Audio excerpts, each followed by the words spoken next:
رسالتنا الى اقتل بالحشد واقتل بالقوات الامنيه. ما دام انتم عراقيين ما راح يقدر واحد يمنعنا من ندافع عنكم. راح ندافع عنكم وعن دماءكم وعن عوائلكم وعن حقوقكم، ولتخسر الحكومه الامريكيه والايرانيه والتركيه.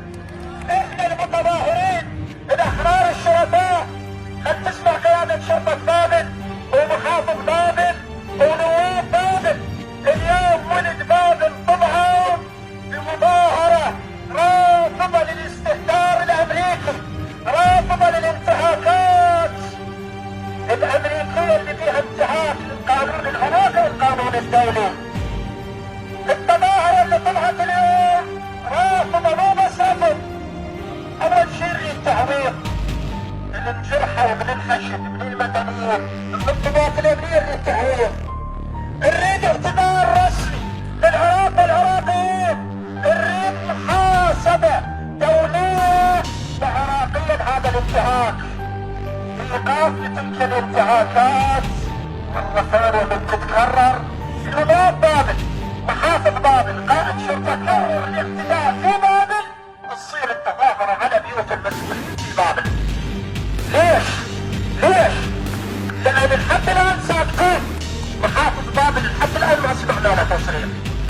فأول وحدة نريد موقف اليوم نطالب أي مسؤول مو جبان، أي مسؤول مو عميل اللي راح البنك ساكت عكس بهالاعتداء نعتبره عميل، نعتبره خاين، نعتبره جبان ويصبح يكون مسؤول. بعد نطالب هيئة الحشد الشعبي. هيئة الحشد الشعبي قد تضغط على الحكومة، أما تطلع التصريح يعني الشعب العراقي اليوم مضلل. الشعب العراقي قد تطلع هيئة الحشد ليش ساكتة؟ هذول ولدها لازم نستخدم فيهم مناصب الفلوس.